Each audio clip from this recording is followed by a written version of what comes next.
마태복음 24장 30절에 32절.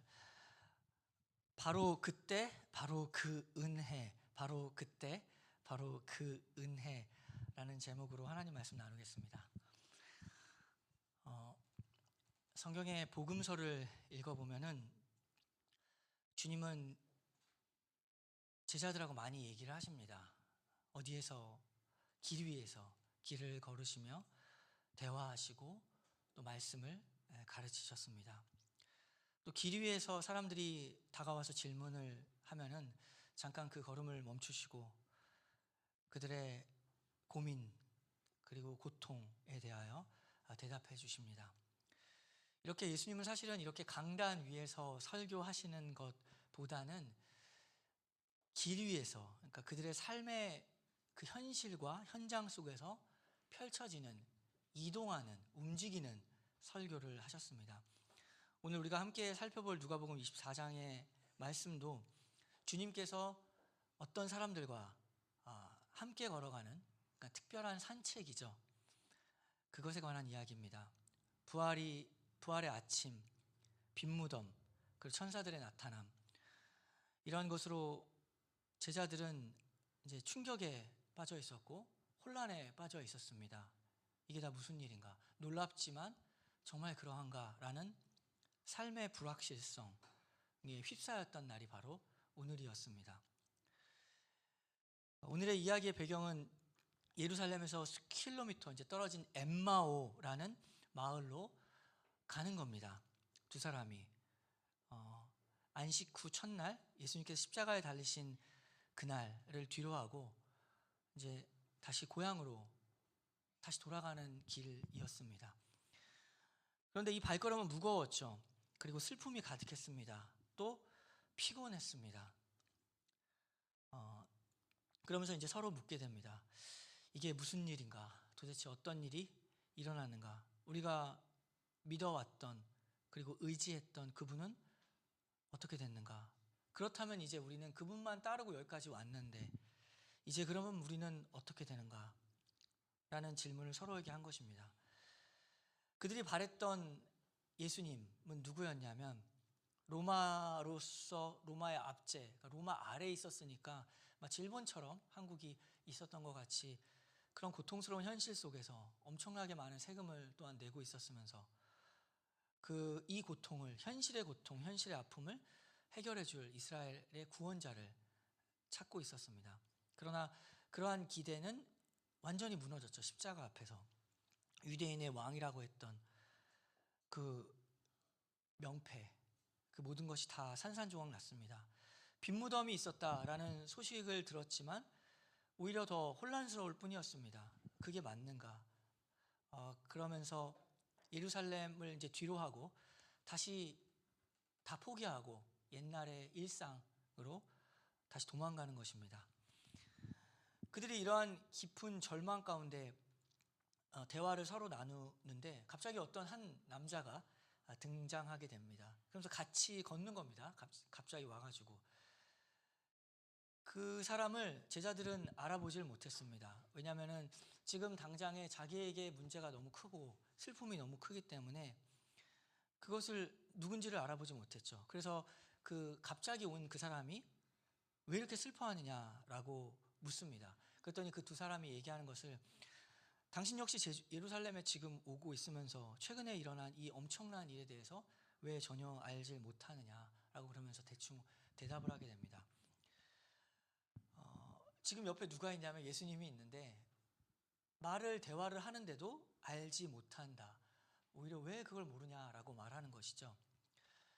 우리가 인생을 살다 보면은 엠마오로 향하는 이 두 제자처럼 우리의 인생길이 무거울 때가 있습니다. 간절히 기도했던 일들 다 무너진 것과 같이 응답되지 않고 믿었던 사람은 나를 믿지 않고 경제적인 어려움과 육체가 또 피곤해요. 질병이 올 때, 그리고 내가 어떤 기대하는 일들이 다 무너졌을 때 우리는 침체라는 것에 빠지게 됩니다. 그러면서 하나님께 질문하죠. 하나님은 왜 나에게 이러한 고통과 어려움을 주시는가?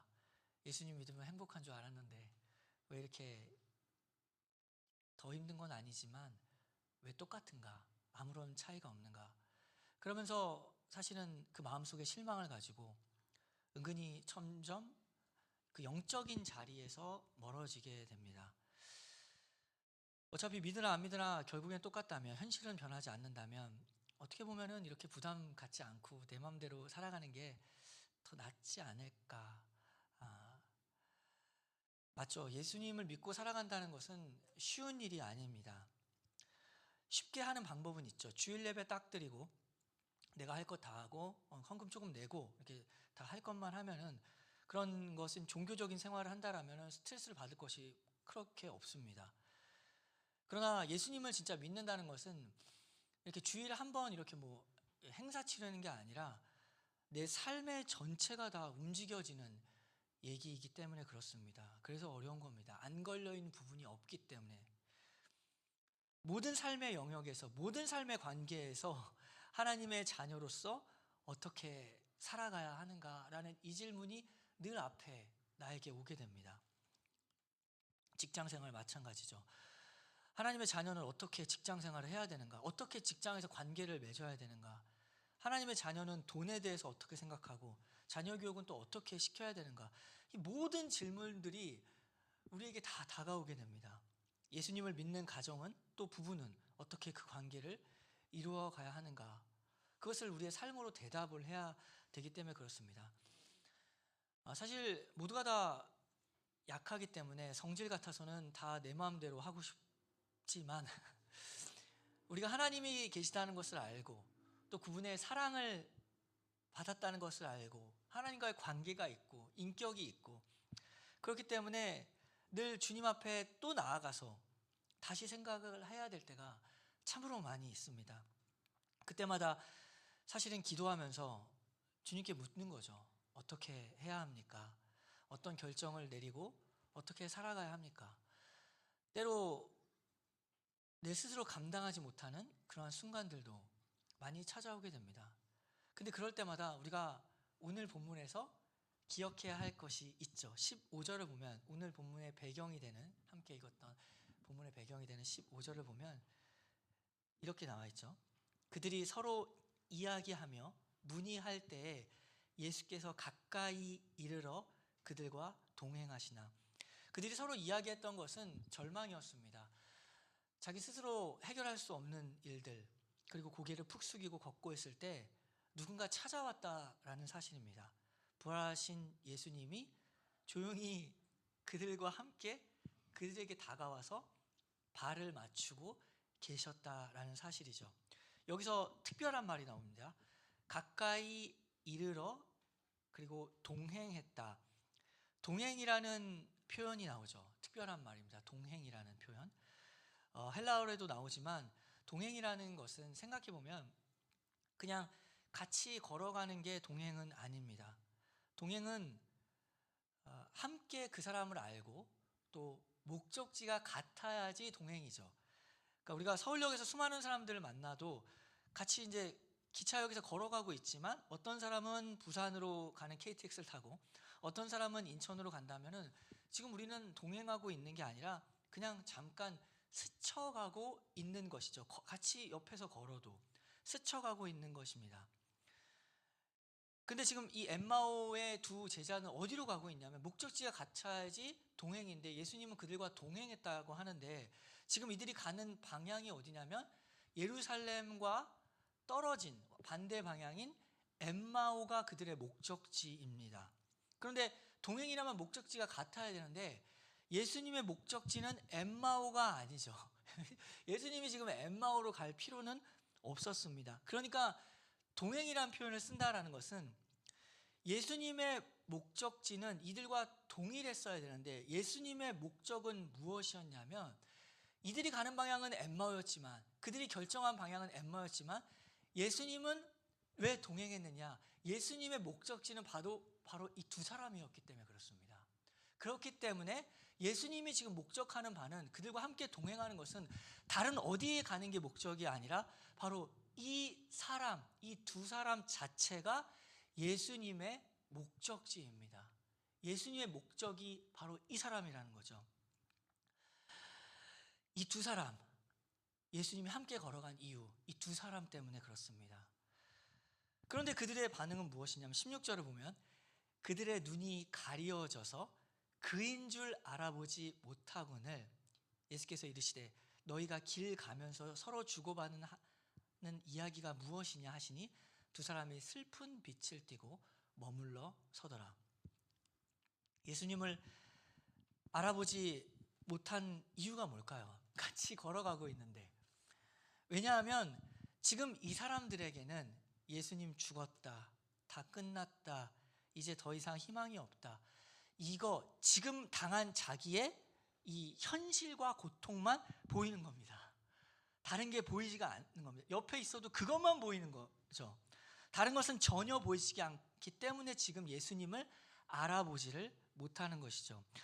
때로 우리의 삶 속에서 우리가 당하는 현실만이 너무 지나치게 크게 보일 때가 많습니다. 사람은 누구나 동일해서 어쩔 수 없습니다. 돈이 없으면 돈만 보이게 됩니다. 직장에서 상사가 있죠. 그러면 지금 관계가 있기 때문에 그 사람, 상사만 보이게 돼서 그 사람에게 좌지우지 되는 게 사람입니다.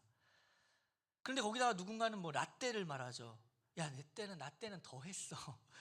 더 고생했어. 이런 말로 이상한 위로와 이상한 조언을 주려고 하지만 그래봤자 소용없습니다.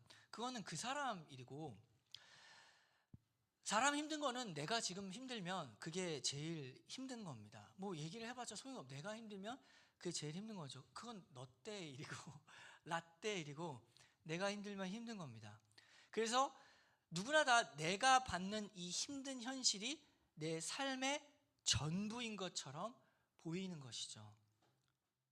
물론 예수님을 압니다. 그런데 문제가 해결돼야지 어떻게든지 뭐 신앙생활을 하든가 말든가 할 것인데 어떻게 할 수가 없는 거죠.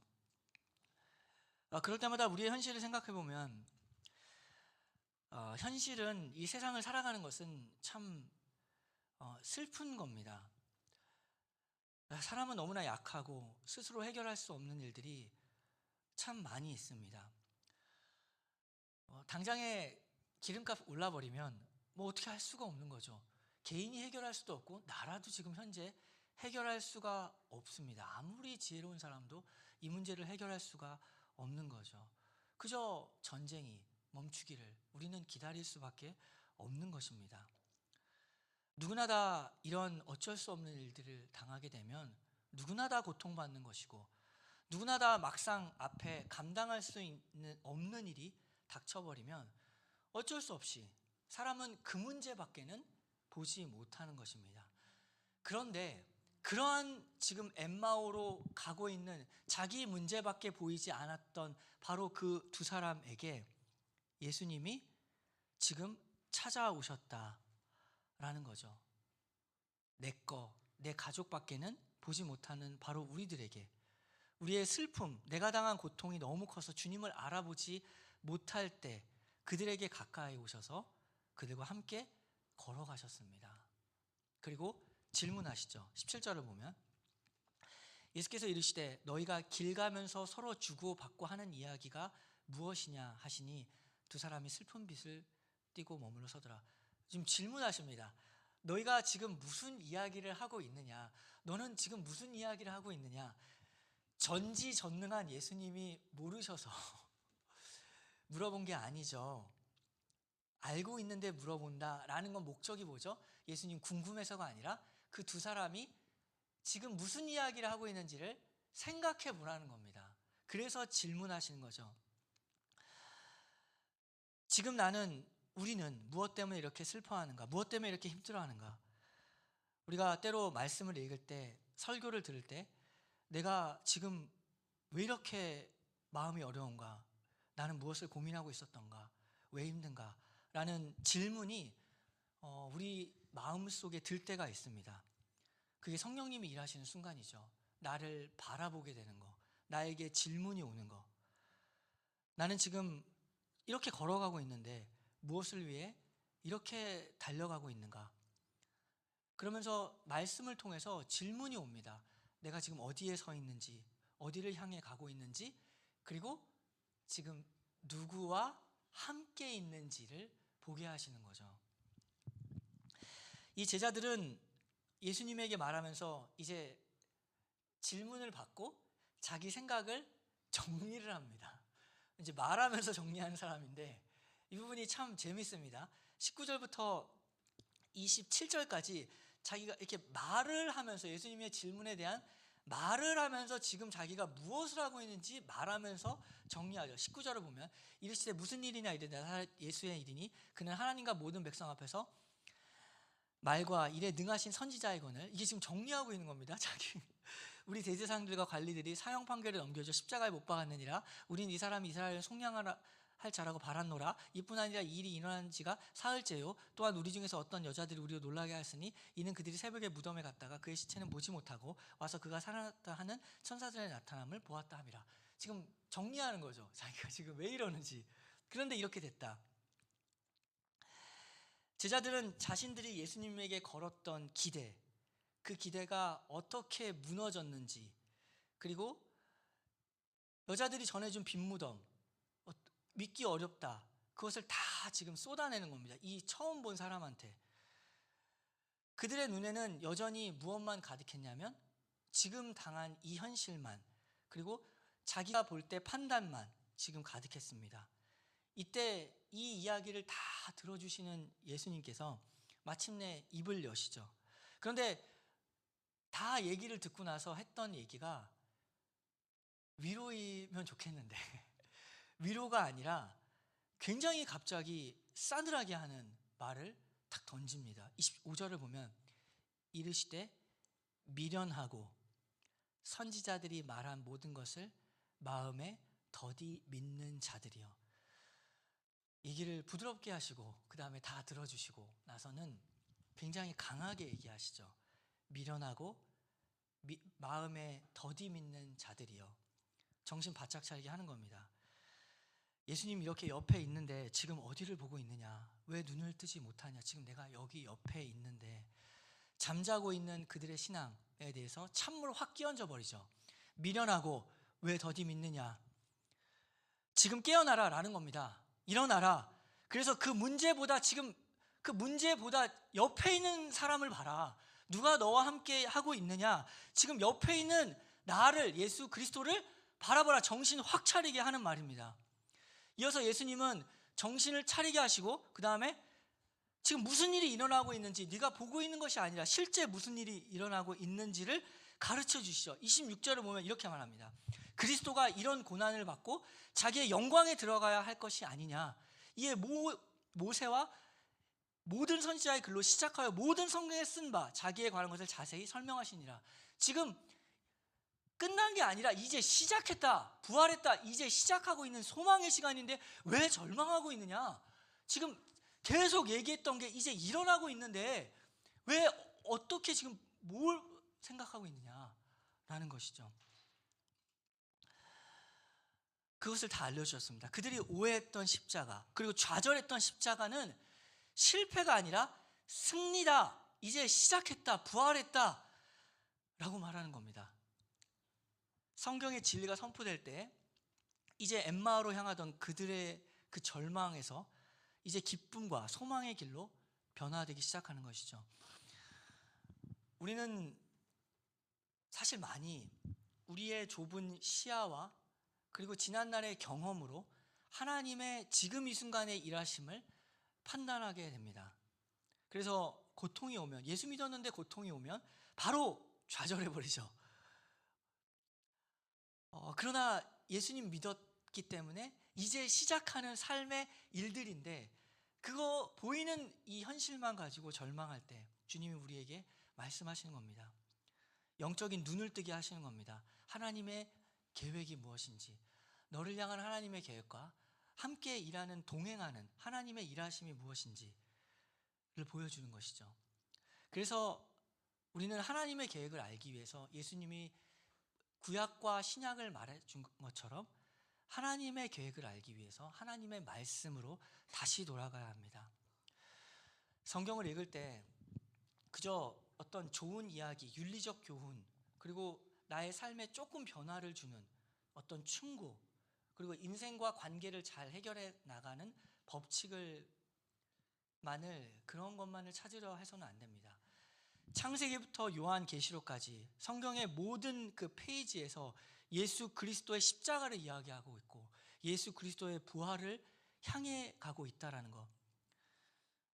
그래서 그 모든 일들이 바로 우리의 죄를 대신 용서하고 대신 사해 주기 위하여 주님이 이 땅 가운데 오셨다라는 하나님의 계획을 발견할 때 우리는 절망하지 않게 되는 겁니다.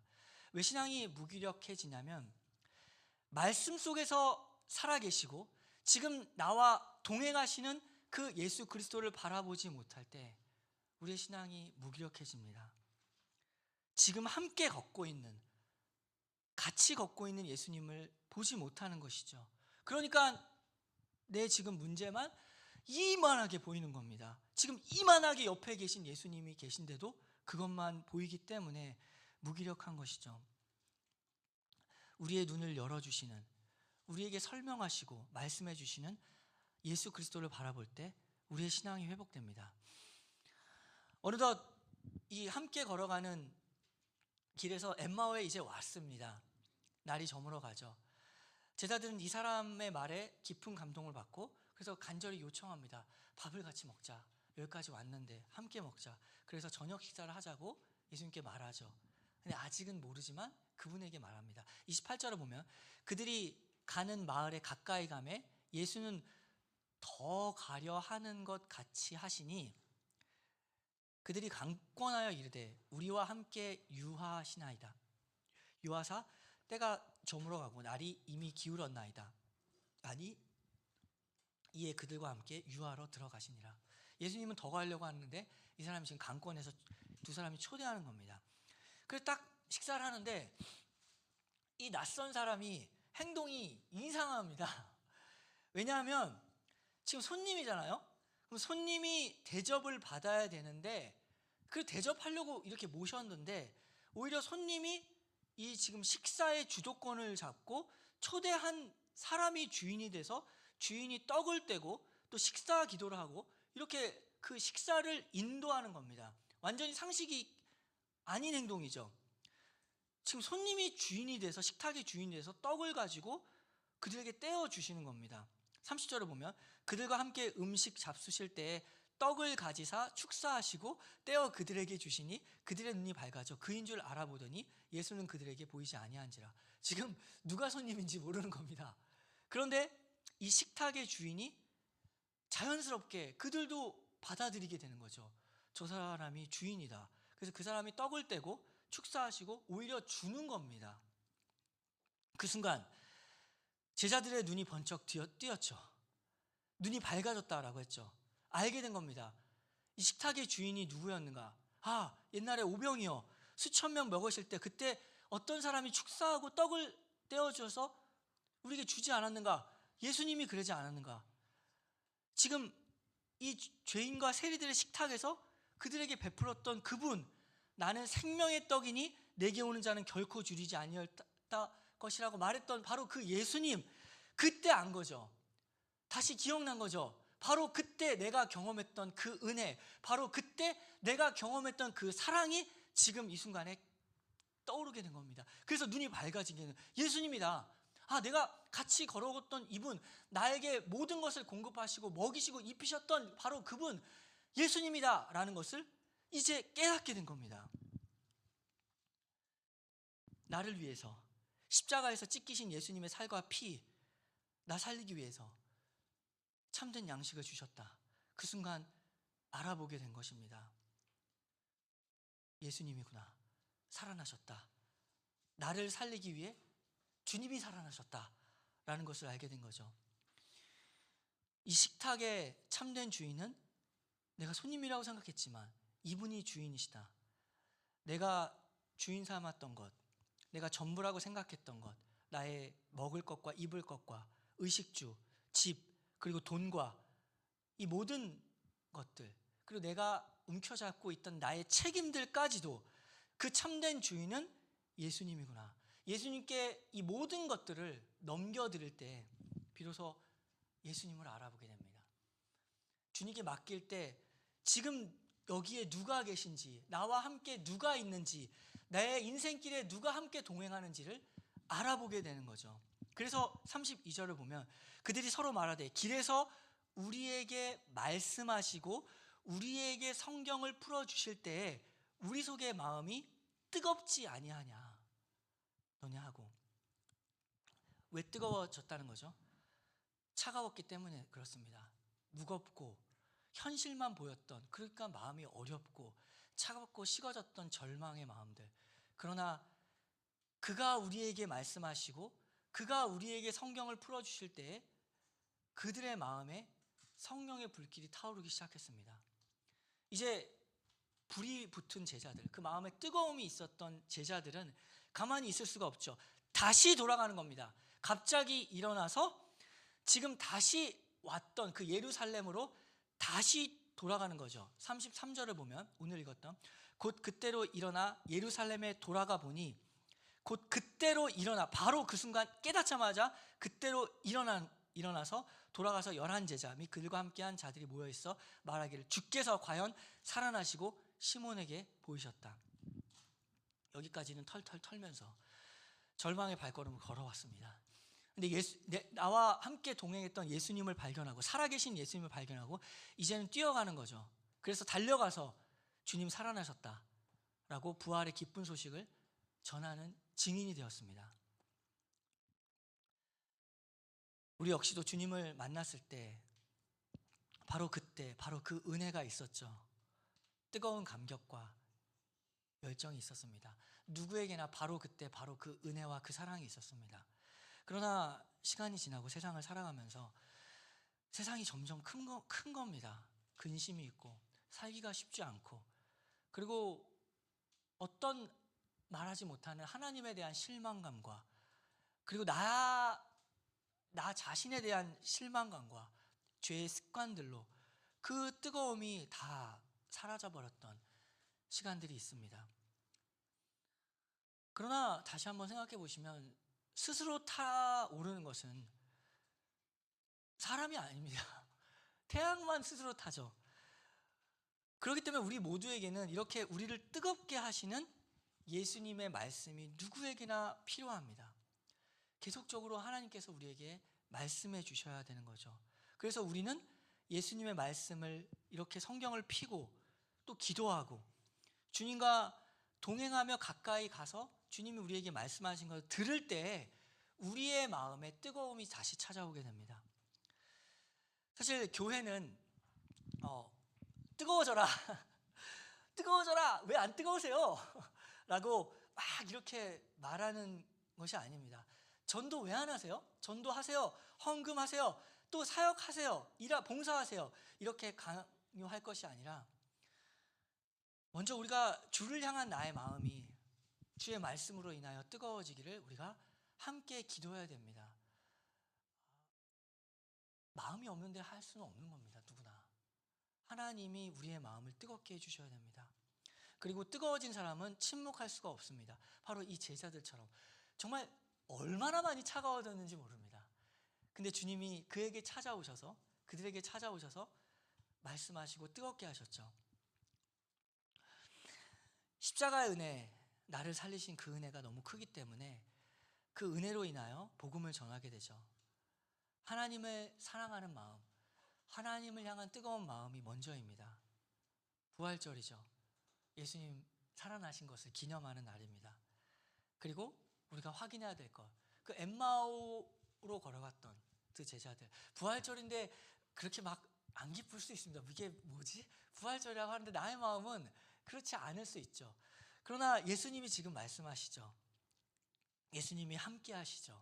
우리와 함께 하신 예수님을 바라볼 때 우리의 마음이 뜨거워집니다. 예수님은 결코 우리를 차가움 속에 버려두지 아니하십니다. 가까이 오셔서 나도 알 수 없었지만 동행하고 계셨던 예수님, 그 예수님의 마음을 알고 그 예수님이 나를 향한 뜨거운 마음을 알고 살아갈 때 우리의 마음 역시 뜨거워질 수 있습니다. 그 뜨거운 마음을 갖고 생명의 복음, 그리고 이 복음을 전하는 영광스러운 사명이 우리에게 주어졌다는 것을 우리가 알아가며 기도하는 우리 교회가 되길 바랍니다. 주님이 우리의 마음을 다시 한번 뜨겁게 해주시기를, 주를 향한 사랑과 주를 향한 열정을 회복해 주시기를, 그래서 주님의 자녀로서 함께 걸어가는 이 삶을 누리기를 우리가 함께 기도하도록 하겠습니다.